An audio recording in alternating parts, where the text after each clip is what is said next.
Well, Eli, obviously very vertical passing game tonight. What was it about this matchup that opened that up for you? I was just trying to quit getting questions about not throwing the ball deep, to be honest with you.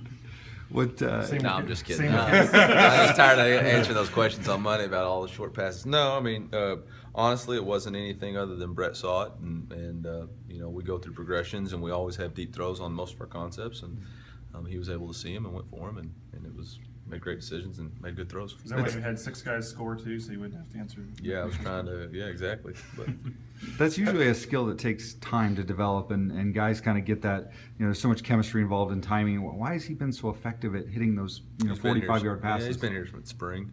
It's probably the biggest thing is he's had a lot of time. He worked hard this summer with those guys and spent extra time doing it, and he's gotten a lot of reps. That's a benefit of the competition going as long as it did. Was everybody was getting reps with the varsity guys or the main guys, and so that's continued to show up. How impressive are the little things that he does, and maybe in particular the touchdown pass to Spurbeck where he kind of dragged his foot at the back of the end zone? Yeah, it was a great play by Thomas.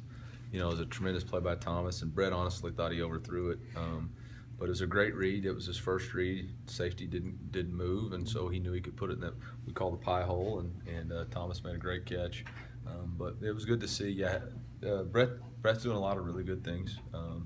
He manages the game well, and that's a product of him, paying attention and learning from Ryan and through fall camp. But he's doing some really good things. You talked about the accuracy too. I think he's at 73%, and he has no interceptions too. I mean, how big is that when he's taking care of the ball and not making a lot of Well, passes? yeah, the biggest thing is taking care of the football and obviously not turning the ball over. I think the biggest storyline should be that this is the third game in a row that we haven't had a turnover. And to me, that's the most important thing. If you don't turn the ball over, as good as our defense is playing, don't put them in a bad spot, then you got a chance to be successful. So that's the key, and he's smart with the football and accuracy. There's a couple of throws that I'm sure I'm going to be on him about, specifically on the perimeter. But he's continuing to get better every day, and that's the deal is it's a second game, and so you look for progress every day, and I'm not ready to do more than just say it was the second game, and he played well, and he's going to continue to play well. Obviously, he's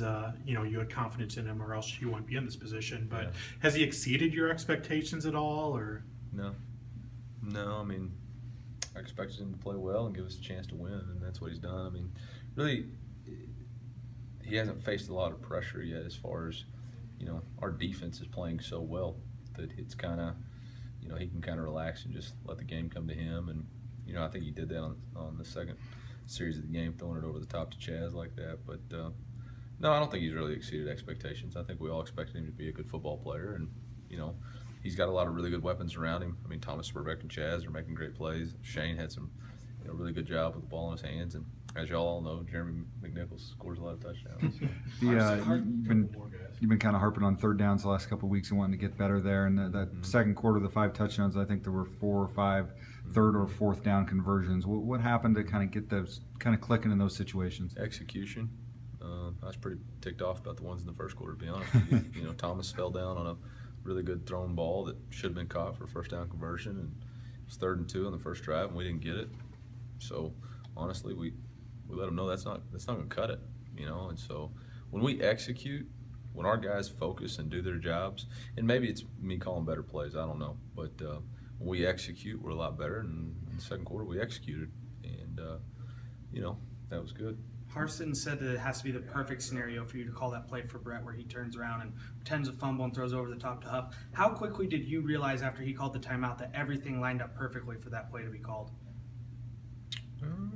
I think we knew that from film study, that in that situation they like to play tough, up there close. There was several of those with Colorado, quarterback sneaks like that, and we saw that their safeties play down, and so the opportunity was there. So.